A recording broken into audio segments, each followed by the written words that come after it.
sandarku, Dia hidupku, berkenan padamu.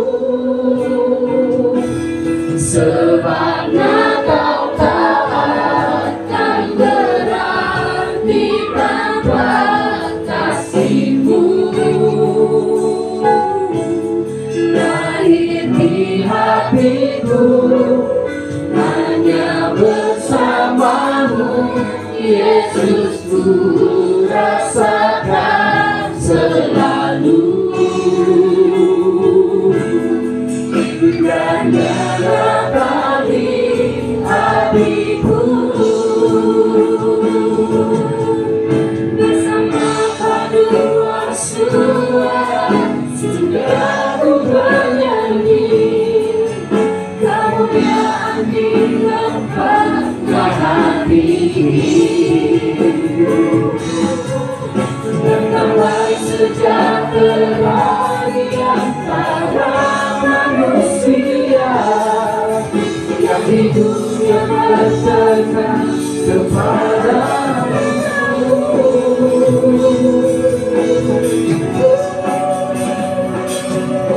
Sebab Natal tak akan berarti tanpa kasih-Mu. Lahir di hatiku hanya bersama-Mu, Yesus, ku rasakan selalu. Dan nyatakan hatiku. Bersamaria gimana namanya dalammu? Haleluya. Kita berdoa. Terpujilah Engkau. Hari ini kami mendengarkan firman-Mu. Roh Kudus menerangi hati dan pikiran kami sehingga kami mengerti firman Tuhan, menyimpan firman itu di hati kami, menghidupi firman itu dalam kehidupan kami. Jamah setiap kami dan berkah tempat ini. Dalam nama Yesus Kristus kami sudah mengucap syukur, kami sudah berdoa. Haleluya. Yang percaya berkata kita sama-sama katakan amin. Puji Tuhan, silakan duduk. Shalom dan salam sejahtera untuk kita semuanya. Biarlah Natal tahun ini memberi makna bagi kita, tidak hanya bagi kita secara pribadi, tapi bagi keluarga kita, bagi pekerjaan kita masing-masing. Dan di menjelang akhir tahun ini, kita semua dikuatkan kembali di dalam pelayanan kita kepada Allah, kepada dunia, dan dimanapun kita berada. Karena pada dasarnya kita yang telah dipanggil sebagai anak-anak Allah, dipanggil, dipilih, dan dijadikan anaknya. Pada dasarnya tujuan hidup kita adalah memuliakan Allah, dan semua yang kita lakukan adalah pelayanan, baik itu di dalam keluarga kita, di dalam rumah tangga kita, di dalam pekerjaan kita, di tengah-tengah masyarakat. Pelayanan itu adalah untuk kemuliaan nama Tuhan. Tidak ada yang tidak dapat kita pakai untuk melayani Tuhan. Semua dapat. Dokter dapat melayani Tuhan dengan kemampuannya. Guru dapat melayani Tuhan walaupun dia digaji dan kemampuan itu. Ya, pengacara dapat melayani Tuhan. Penjual, pedagang, ya, semua berbagai profesi dipakai untuk melayani Tuhan dan juga melayani sesama. Saudara dikasih oleh Tuhan, tidak ada yang sekuler yang tidak dapat dipakai untuk perkara-perkara ini. Jangan sampai ada dualisme, pemisahan antara perkara rohani dan perkara jasmani. Misalnya hari Minggu atau hari-hari ibadah kita rohani di gereja, tapi begitu keluar kita menjadi bukan rohani lagi, rohana, atau bisa jadi mengikuti roh halus. Nah, jadi Bapak Ibu dan saudara dikasih oleh Tuhan, jangan seperti itu. Ya, jadi tidak perlu kita memisahkan antara yang rohani dengan yang sekuler, tapi semua pekerjaan dapat kita jadikan sebagai pelayanan bagi kemuliaan nama Tuhan. Amin. Nah, ini kita akan bicara tentang makna Natal. Saudara, tadi kita sudah nonton bersama cuplikan film kelahiran Yesus Kristus, bagaimana berita pertama tentang Natal disampaikan kepada gembala-gembala. Kita baca di Lukas pasal 2 ayat 8 sampai 12. Saya akan baca bagi kita Lukas pasal 2 ayat 8 sampai 12. Di daerah itu ada gembala-gembala yang tinggal di padang menjaga kawanan ternak mereka pada waktu malam. Tiba-tiba berdiri seorang malaikat Tuhan di dekat mereka, dan kemuliaan Tuhan bersinar meliputi mereka, dan mereka sangat ketakutan. Lalu kata malaikat itu kepada mereka, jangan takut, sebab sesungguhnya aku memberitakan kepadamu kesukaan besar untuk seluruh bangsa. Hari ini telah lahir bagimu juru selamat, itu Kristus Tuhan di kota Daud. Dan ingat tandanya bagimu, kamu akan menjumpai seorang bayi dibungkus dengan lampin dan terbaring di dalam palungan. Lukas 2 ayat 8 sampai 12. Istilah Natal sebenarnya diambil dari bahasa Portugis, diadaptasi menjadi bahasa Indonesia. Kita Natal yang berarti kelahiran. Dan ini adalah kelahiran Yesus Kristus. Biasanya ada acara-acara disnatalis misalnya, dimulainya memperingati suatu organisasi, entah itu lembaga pendidikan atau lembaga sosial, itu bicara tentang hari berdirinya atau hari lahirnya. Natal berarti hari kelahiran Yesus Kristus yang kita peringati puncaknya di tanggal 25 Desember. Memang keunikan di Kalimantan Tengah ini, khususnya di Palangkaraya, menyusul kemudian di Kapuas, itu baik Desember ataupun April, Mei, Paskah adalah sesuatu yang sangat unik sekali karena dirayakan sebegitu luar biasa. Ya. Nah, kalau Natal kita mulai tanggal 1 sampai tanggal 1 Januari juga masih ada. Karena gereja Yunani itu memperingatinya tanggal 5 atau 6 Januari. Ya. Katolik mulainya tanggal 25 ke atas. Tapi Protestan, Injil di Pentakosta Karismatik memulai dari tanggal 1, khususnya yang ada di Palangkaraya Kalimantan Tengah ini. Jadi tanggal 1 sampai tanggal 30 setiap hari, setiap sore dipenuhi dengan Natal. Natal gereja A, Natal gereja B, Natal lembaga A, Natal lembaga B, yayasan A, yayasan B, Natal sekolah ini, sekolah itu, mulai dari SD sampai SMA juga perguruan tinggi. Banyak sekali Natal. Itulah keunikan kita di Palangkaraya ini, Kalimantan Tengah ini. Saudara dikasihi Tuhan, tidak ada masalah dengan Natal. Karena Rasul Paulus mengingatkan di 2 Timotius pasal 2 ayat 8, katanya begini. 2 Timotius 2 ayat 8, ingatlah ini, Yesus Kristus yang telah bangkit dari orang mati, yang telah dilahirkan sebagai keturunan Daud. Itulah yang kuberitakan dalam Injilku. Ada orang berpikir kita hanya perlu memberitakan kematian Yesus. Tapi Paulus katakan, Injil yang kuberitakan ialah bukannya Kristus yang telah bangkit dari antara orang mati, tetapi telah dilahirkan sebagai keturunan Daud. Ya. Jadi kita memperingati Paskah, yes, tapi juga memperingati Natal, yes. Sebab itulah Injil yang kuberitakan, kata Rasul Paulus dalam 2 Timotius pasal 2 ayat 8. Jadi Injil adalah peristiwa dari kelahiran sampai kebangkitan Yesus. Saya pernah menjelaskan bahwa intisari dari Injil dan kelahirannya menggenapi semua yang tertulis tentang dia hari Minggu kemarin, supaya genaplah apa yang disampaikan oleh Nabi. Kehidupannya secara sempurna menggenapi hukum Taurat. Dia mengklaim hidup kekal, supaya hidup kekal itu diberikan kepada kita. Namun kalau kehidupannya sempurna tanpa kematiannya, klaim hidup kekal tidak dapat diberikan karena manusia masih berdosa. Maka dia harus mati di atas kayu salib untuk mendamaikan dosa dunia dan meredakan murka Allah, sehingga dosa-dosa kita diampuni sepenuhnya dan kita dapat menerima hidup kekal yang telah diklaim oleh Yesus melalui kehidupan yang sempurna dalam hukum Taurat. Karena dosa sudah diselesaikannya, kita yang percaya dapat menerima hidup kekal yang telah diklaim oleh Yesus hanya dengan percaya kepadanya. Dan dia bangkit dari antara orang mati untuk membuktikan bahwa maut, kematian, neraka, setan, semua apapun sudah dikalahkan olehnya. Dan kurbannya di atas kayu salib, dari kelahiran, kehidupan, kematiannya, semuanya sempurna sudah diterima oleh Bapa. Dia bangkit, hidup, dan memberikan hidup yang kekal bagi saya dan saudara. Sehingga hari ini kita memiliki hidup yang kekal. Jaminannya ketika kita percaya kepada Tuhan bahwa Dia sekali-kali tidak akan meninggalkan kita. Di dalam Yohanes pasal 10 ayat yang ke-27 mulai 28, 29, 30 dikatakan bahwa kita yang paling kekal percaya kita tidak akan binasa. Tidak ada seorang pun yang dapat merebut kita dari tangan Yesus. Lalu dia katakan, tidak ada seorang pun yang dapat merebut dari tangan Bapa. Kita berada di genggaman rangkap dua, di tangan Yesus dan di tangan Bapa. Satu gambaran bahwa tidak ada seorang pun yang dapat melepaskan kita dari dekapan kasih dan keselamatannya. Amin.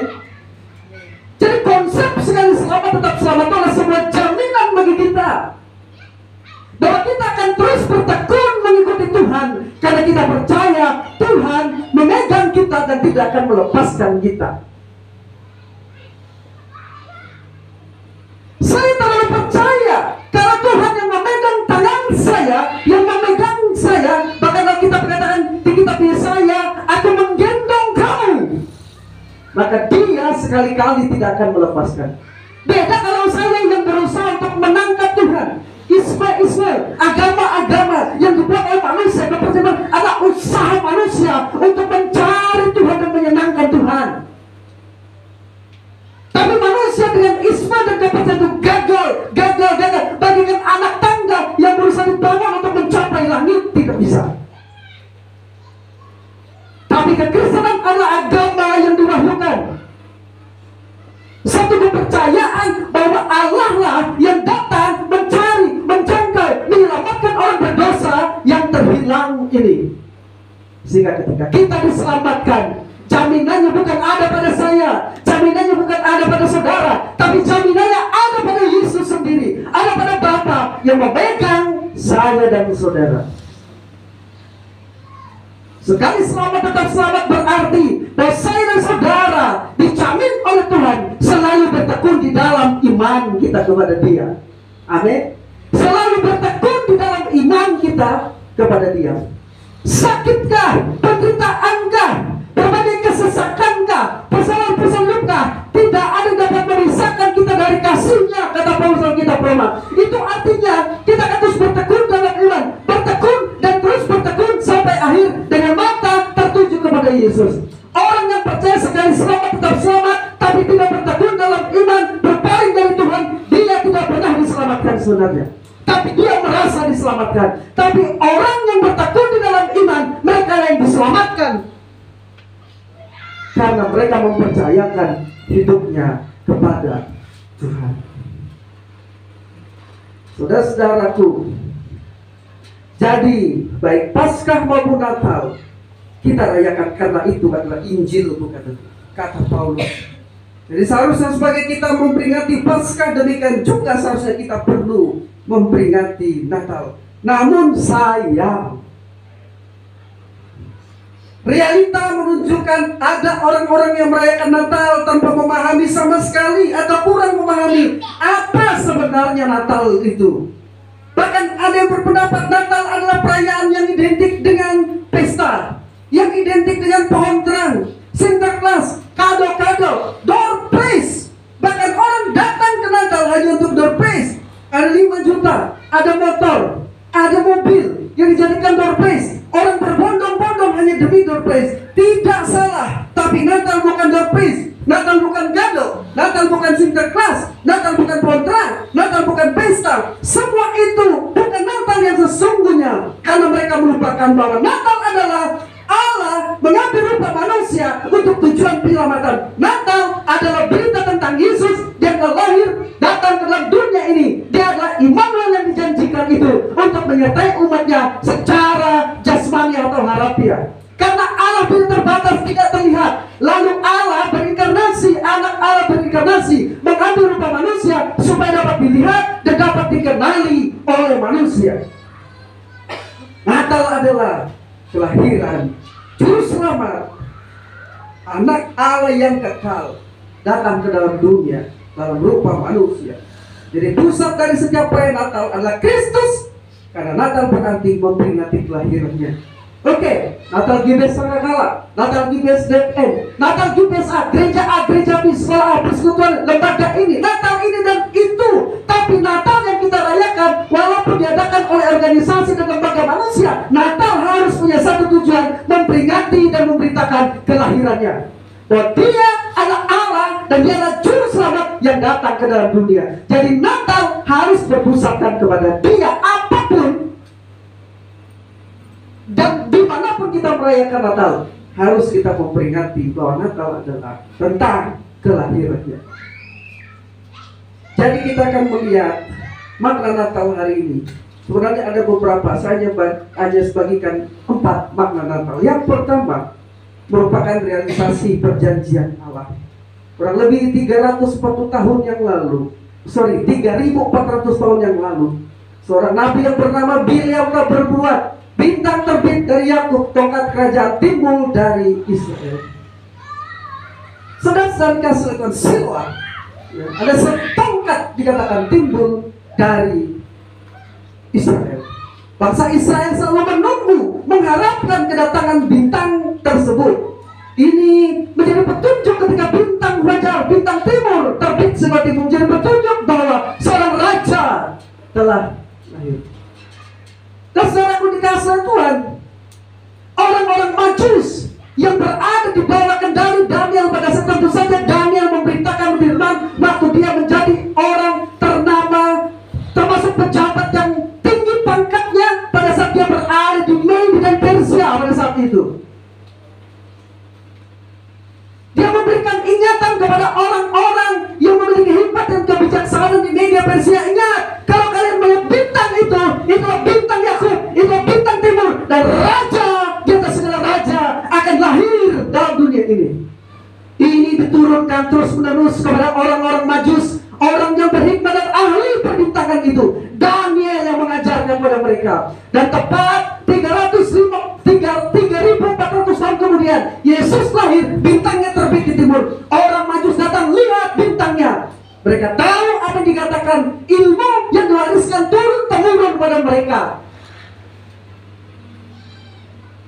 Apabila bintang yang berbeda tampil, berarti seorang raja akan datang. Dan mereka beritahu, di manakah raja orang Yahudi yang baru dilahirkan itu? Kenapa dia tahu orang Yahudi? Daniel yang memberitahu. Dari generasi ke generasi orang-orang Majus ini menanti. Karena di seluruh Media dan Persia tidak ada yang memiliki hikmat, oleh karena ada roh Allah seperti Daniel. Daniel sangat dipercaya, bahkan raja begitu percaya kepadanya. Dan semua orang-orang berhikmat tunduk di bawah hikmat Daniel. Dan apa yang diajarkan oleh Daniel turun-temurun diteruskan oleh ahli-ahli perbintangan, orang-orang yang berhikmat ini kepada generasi berikutnya, sampai kepada generasi orang Majus ini. Dan akhirnya mereka melihat bintang itu, berarti raja orang Yahudi telah dilahirkan. Kan itu pertanyaan, di manakah raja orang Yahudi? Mereka tidak bertanya raja yang mana, dari negara mana, tapi raja orang Yahudi yang baru dilahirkan itu. Kami telah melihat bintangnya di timur, bintang yang diajarkan, yang diwariskan turun-temurun oleh nenek moyang kami yang diajarkan Daniel. Hari ini kami melihatnya, dan kami datang untuk menyembah raja itu. Herodes kaget, karena Herodes tidak belajar firman Allah. Karena itu Herodes memanggil para ahli kitab. Mereka berkata begini, benar seperti yang disampaikan oleh Nabi Mika. Baru mereka terkejut. Tapi orang Majus lebih dulu tahu, karena firman Allah diwariskan kepada mereka. Lihat bintangnya, berarti raja lahir. Ini terus dipesankan dari generasi ke generasi. Saudara-saudara dikasihi oleh Tuhan, firman Allah diturunkan terus-menerus supaya diberitahu Allah setia dengan janjinya. Janjinya 3.400 tahun yang lalu digenapi kemudian. Dan orang Majus menjadi saksi dari janji itu. Herodes yang bingung. Apa? Di mana? Bagaimana bisa aku tidak tahu ada raja di istana ini? Ada raja di wilayah kekuasaanku selain aku. Lalu dia panggil semua ahli kitab, Farisi, Saduki, semua dipanggil. Para imam ahli-ahli agama memberitahu kepada dia, benar apa yang disampaikan Mika, tetapi engkau hai Efrata, hai yang terkecil di antara kaum Yehuda, daripadamu akan lahir bagiku seorang raja yang akan memerintah umatku dan juga memerintah bangsa-bangsa. Saudara lihat, Sayangnya kalau kita menjadi Kristen tapi kita tidak tahu firman Allah. Justru orang yang bukan Kristen tiba-tiba datang menjadi Kristen dan mengerti firman Allah karena mereka mau belajar. Saya sangat sedih kalau orang sudah Kristen dari lahir tapi tidak mau baca Alkitab, tidak mau mendengar firman Tuhan, tidak mau memperhatikan firman Tuhan dengan baik-baik. Ditanya siapa Tuhanmu? Yesus. Apa kau kenal tentang Yesus? Nggak tahu. Tanya pendeta saya, tanya gembala saya. Apa kau tahu tentang Injil? Tidak tahu. Injil Matius ada di mana? Nggak tahu. Injil Lukas ada di mana? Yang ku tahu ada di HP. Cuma itu.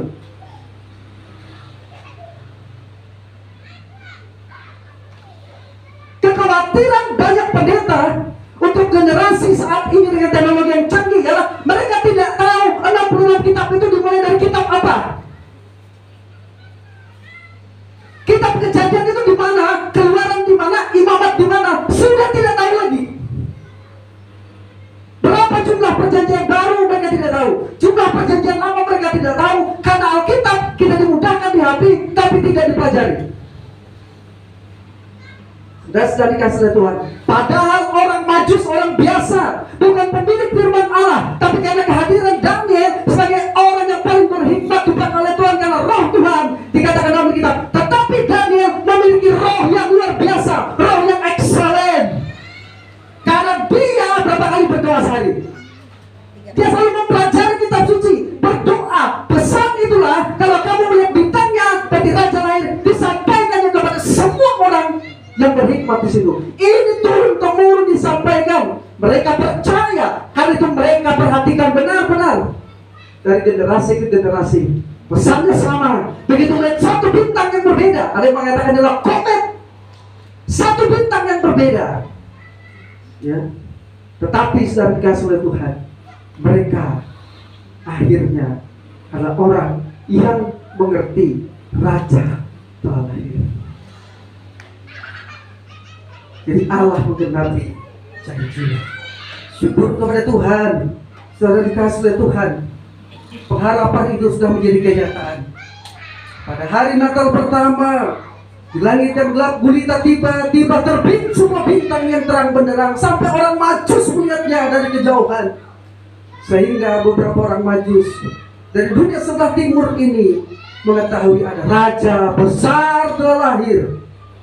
Maka mereka dengan tidak lelah dalam perjalanan panjang lebih dari 6 bulan perjalanan itu dengan transportasi unta yang saudara kecepatannya berapa kilometer per jam, lalu mengikuti arah bintang tersebut dan akhirnya sampai ke Bethlehem. Mereka menyembah Tuhan dengan ikhlas memberikan persembahan emas, kemenyan dan mur, bukan karena jumlah orang Majus itu 3, tapi karena itulah jumlah dan jenis persembahan terbaik yang dapat mereka persembahkan, emas, kemenyan, dan mur. Jadi orang Majus dengan rombongan yang besar datang pada saat itu, membuat Herodes kaget. Saudara bayangkan kalau saudara bawa emas, kemenyan, dan mur, hanya 3 orang di perjalanan. Kalau saudara tidak memiliki kekuatan superhero, jangan berani, habis dibegal orang di jalan. Emasnya gak akan sampai, maka harus rombongan besar yang pergi. Orang Majus bukan 1, 2, 3 orang. Jangan saudara membayangkan perjalanan dengan pesawat, dengan kereta, dengan mobil. Itu perjalanan melewati padang gurun, padang belantara. Tidak ada jalan aspal, tidak ada cor beton jalannya. Jadi tidak mungkin hanya 2 atau 3 orang Majus. Paling sedikit saudara yang dikasih oleh Tuhan, ada 12 paling sedikit orang Majus itu, supaya mereka aman di perjalanan, membawa emas, kemenyan, dan mur untuk mereka persembahkan. Natal merupakan realisasi perjanjian Allah. Yang kedua, Natal merupakan pernyataan kehadiran Allah di antara umatnya, Immanuel yang sudah kita dengarkan kemarin. Saya bicara tentang Immanuel. Orang bernama Gereja Immanuel, Anak Immanuel, Yayasan Immanuel, Persekutuan Immanuel, Sekolah Kristen Immanuel. Tapi tidak tahu Immanuel itu artinya apa. Cuma tahu Immanuel ada di Alkitab, Allah menyertai kita. Kemarin saya jelaskan apa makna dari Immanuel itu. Saya hanya mengulangi sekilas di sini.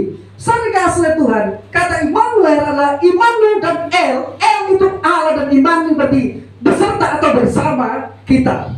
Berarti Allah menyertai kita, Allah di dalam kita dan kita di dalam Allah. Nama ini diberikan kepada bayi itu bukan berarti nama Yesus Immanuel, tapi ini adalah gelar yang diberikan kepada Yesus bahwa Dia adalah Allah yang hadir dalam rupa manusia untuk secara nyata ada di tengah-tengah umat manusia. Jadi Allah yang tidak terbatas, tidak terlihat, tidak dapat dijangkau, itu dengan berbagai cara sudah menyatakan dirinya melalui teofani dan juga akhirnya melalui inkarnasi. Kristus adalah puncak dari pernyataan Allah itu. Allah yang berjanji untuk hadir di tengah-tengah manusia. Injil Matius mengatakan bahwa nama Immanuel adalah janji kedatangan Allah dunia dalam pribadi Yesus Kristus. Jadi kelahiran Kristus merupakan pernyataan Allah. Untuk apa? Karena kehadirannya adalah untuk menyelamatkan kita dari dosa-dosa kita. Matius 1 ayat 21-23. Jangan takut, hai Yusuf, engkau mengambil Maria sebagai istrimu, karena anak dalam kandungnya Roh Kudus. Dia akan menjadi juru selamat yang mengampuni dan menghapus dosa-dosa dunia. Namanya disebut Immanuel. Kehadiran Kristus memberi kita pengharapan di saat frustasi, putus asa dan ketidakpastian, memberi terang di tengah kegelapan, memberi damai sejahtera di saat kekacauan, memberi sukacita di tengah kesedihan. Kehadiran Kristus adalah wujud kasih, kepedulian, solidaritas Tuhan bagi kita, orang berdosa, miskin, putus asa dan terhilang ini. Immanuel, Allah yang mulia, segala kemuliaan tema Natal tinggi bagi Allah di tempat yang maha tinggi. Doxa itu adalah kemuliaan. Segala kemuliaan bagi Allah tempat yang maha tinggi, dan Allah dengan segala kemuliaan ini datang ke dalam dunia, inkarnasi Kristus, supaya kemuliaan di surga turun di bumi. Dan kalau kemuliaan di surga turun ke bumi, maka ada damai sejahtera di bumi.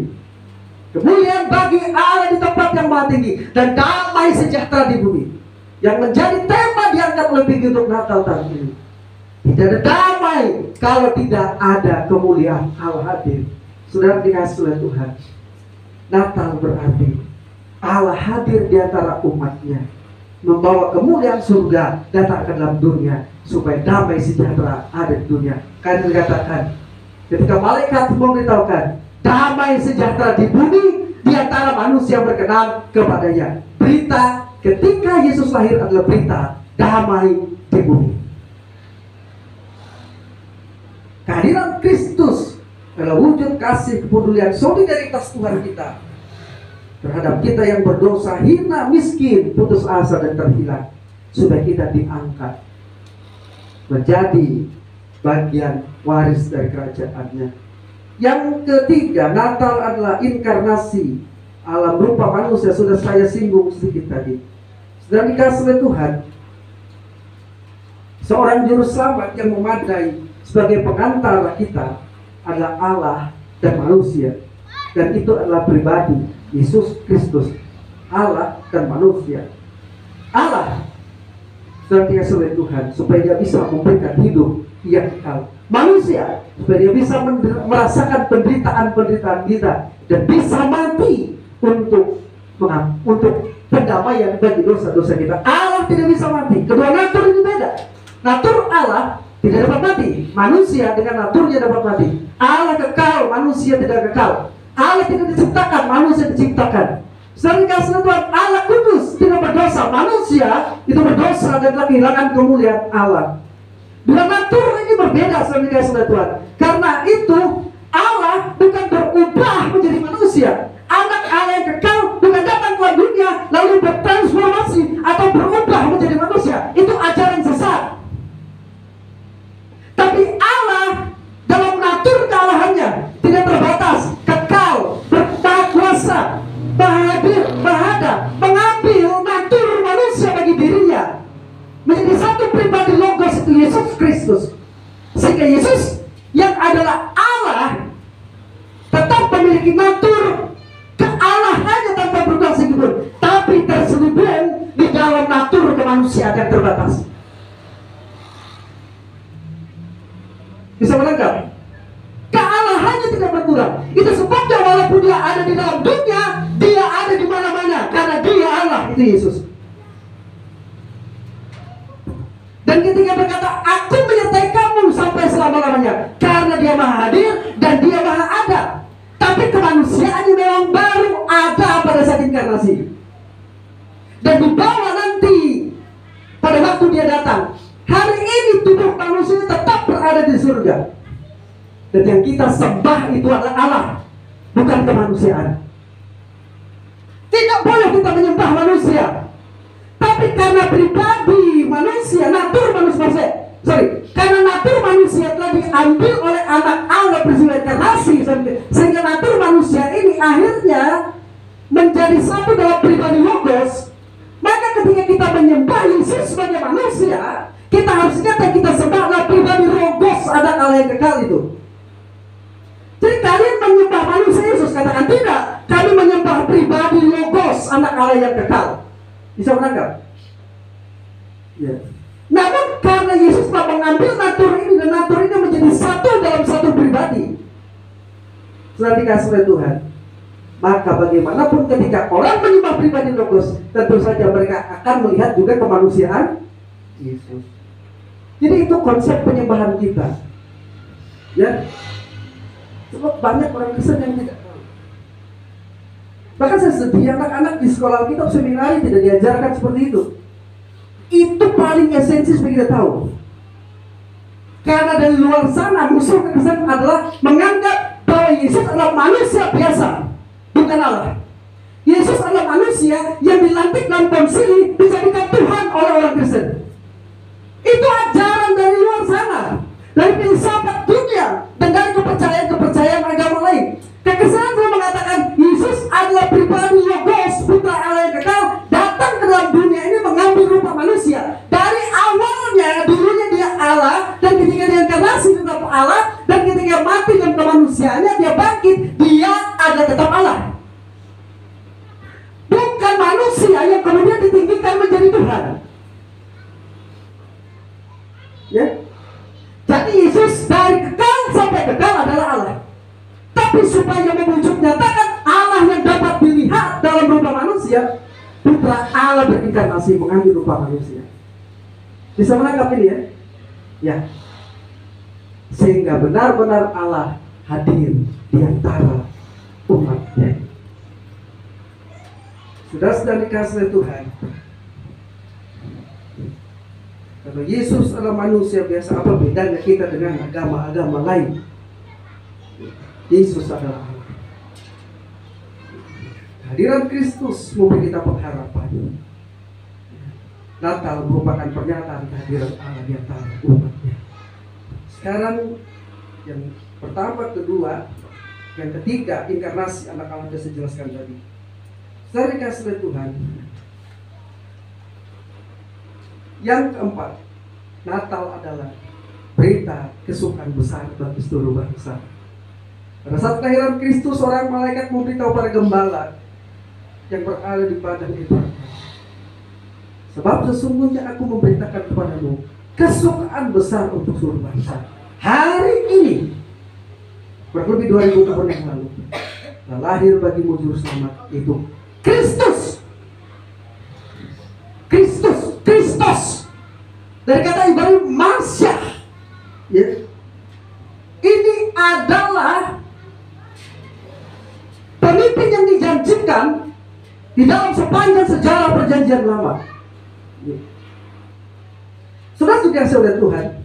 Kristus Tuhan di kota Daud. Jadi hari lahir bagimu Kristus, kemudian dikatakan Tuhan di kota Daud. Kenapa Kristus dan kenapa Tuhan? Karena memang Allah berinkarnasi. Mesias yang dijanjikan harus dalam rupa manusia, dan dia adalah Tuhan sendiri. Kristus Tuhan di kota Daud. Dengan kelahiran Kristus, maka kesukaan besar bagi seluruh bangsa bukan lagi menjadi suatu pengharapan, tapi sudah menjadi kenyataan. Tadinya mereka selalu berharap Mesias yang dijanjikan akan datang. Kapan? Menanti. Dari hari ke minggu, dari minggu ke bulan, ke tahun, dari tahun ke tahun, dari abad ke abad, diceritakan tentang bintang Yakub itu, diberikan pengharapan itu. Namun belum, pengharapan masih pengharapan. Namun ketika datang malaikat memberitahu kepada gembala, pengharapan sekarang menjadi kenyataan dan dapat dimiliki oleh setiap orang.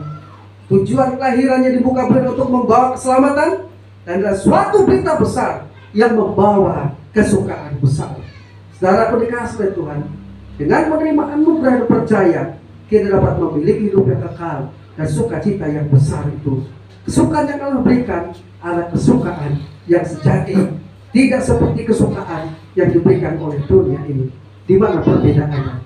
Yang pertama, kesukaan dunia sangat bergantung pada situasi dan kondisi. Misalkan dompet penuh, ada tawa dan senyum. Dompet kosong, marangut bau, muram muka.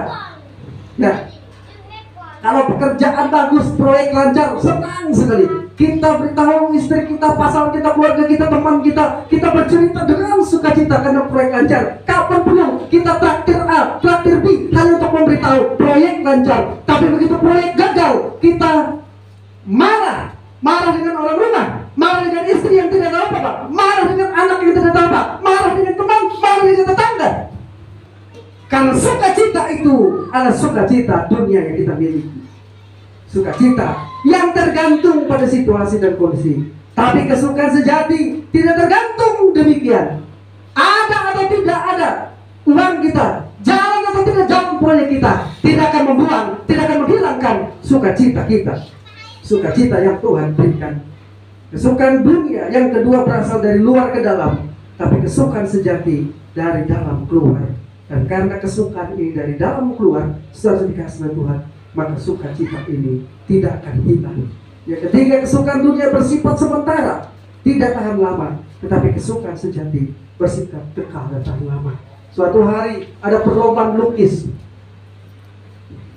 Ada perlombaan lukis, dan siapa yang lukisannya terbaik akan mendapatkan hadiah yang besar. Perintah raja sekarang saja. Siapa yang bisa melukiskan damai? Siapa yang bisa melukiskan damai? Lukisan terbaik akan mendapat hadiah besar. Semua melukiskan lukisan terbaik, melukis pemandangan asli, itu luar biasa, dilukis sedemikian rupa. Sudah dikasih oleh Tuhan dan diserahkan lukisan-lukisan terbaik kepada sang raja. Raja melihat semua lukisan itu baik, indah. Namun raja begitu kaget dengan satu lukisan yang acak-acakan. Raja tanya, ini lukisan siapa? Seseorang biasa datang, lukisan saya begini. Kamu lukis apa ini? Dia katakan, saya sedang melukis badai topan yang luar biasa, begitu dahsyat, begitu hebatnya. Maksudmu apa? Kata raja. Raja lihat, apa itu? Ya. Ada satu batu karang yang luar biasa, kokoh, digambar sedemikian rupa.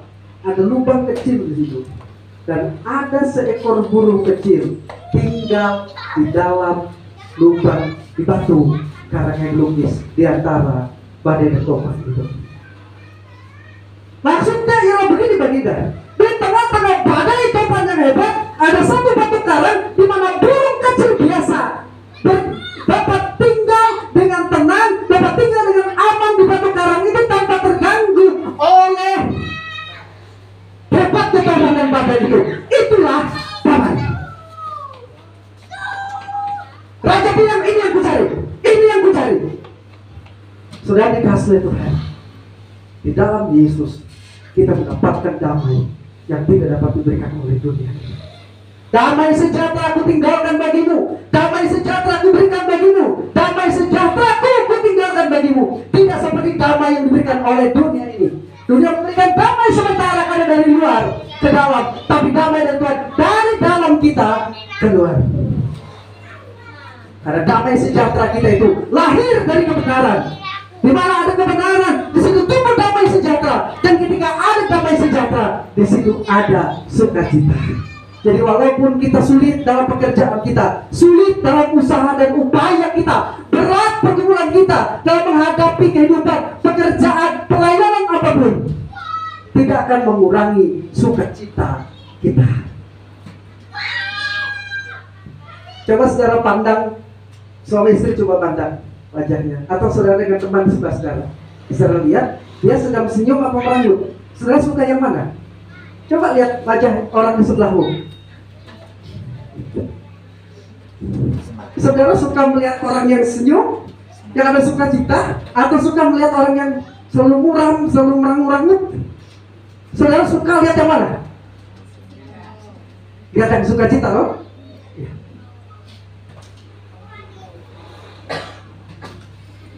Saudaraku dikasih oleh Tuhan, Natal ada berita kesukaan.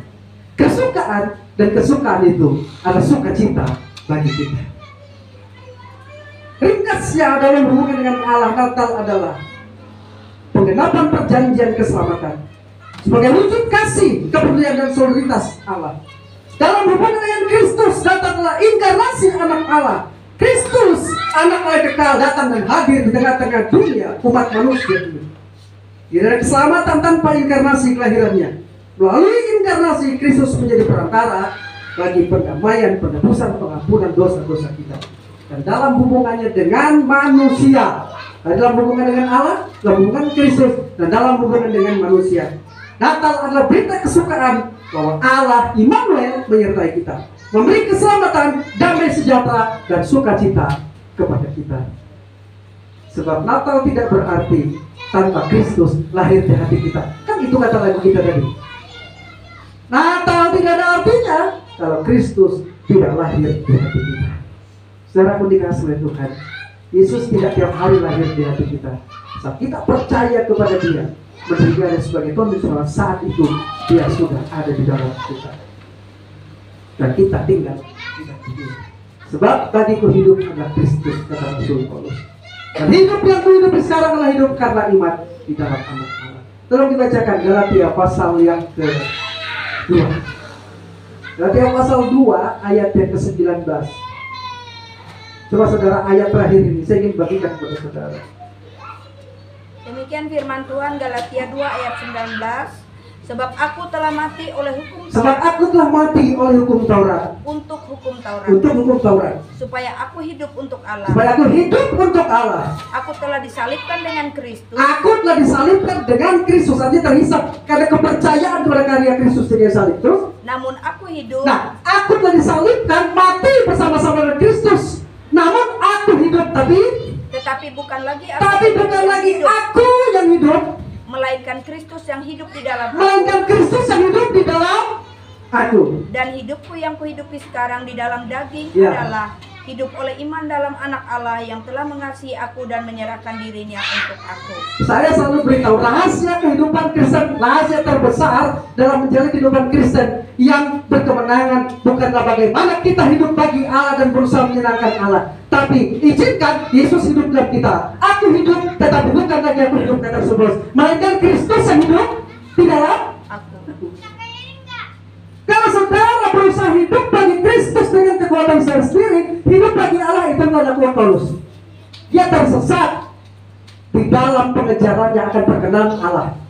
Tapi begitu dia berjumpa dengan Kristus, sekarang dia paham, aku hidup tetapi bukan aku lagi, karena Kristus yang hidup di dalam aku. Dan hidup yang aku miliki sekarang hidup di dalam iman kepada anak Allah.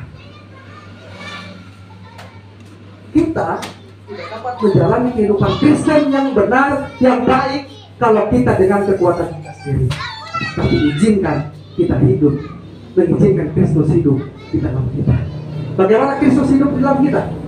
Bagaimana Kristus hidup di dalam kita? Dengan percaya bahwa apa yang sudah Dia kerjakan bagi kita selesai. Selesai bagi penebusan dosa kita, selesai bagi pembayaran keselamatan kita, selesai bagi pemberian hidup yang kekal bagi kita, selesai bagi jaminan keselamatan kita. Semua dalam Dia. Yesus dari awal sampai akhir itu adalah cukup bagi kita. Dari orang berdosa kita menjadi orang benar.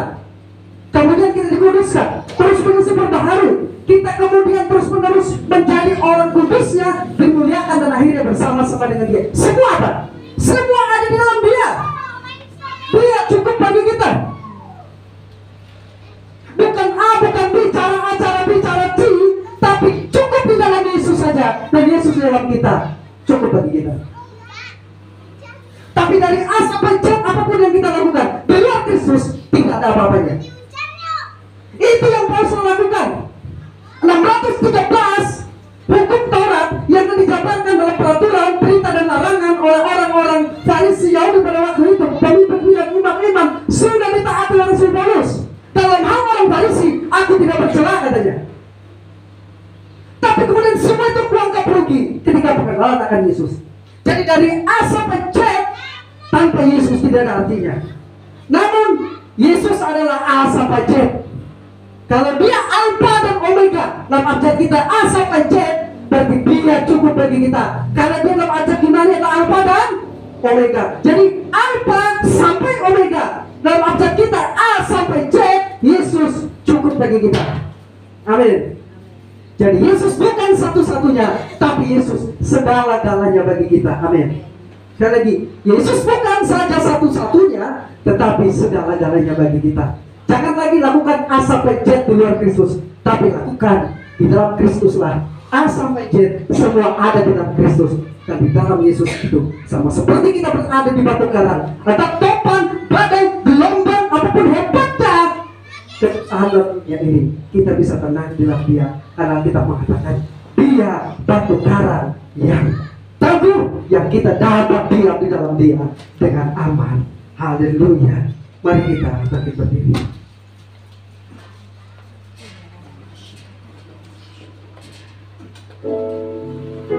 Natal tidak ada artinya tanpa Yesus. Haleluya.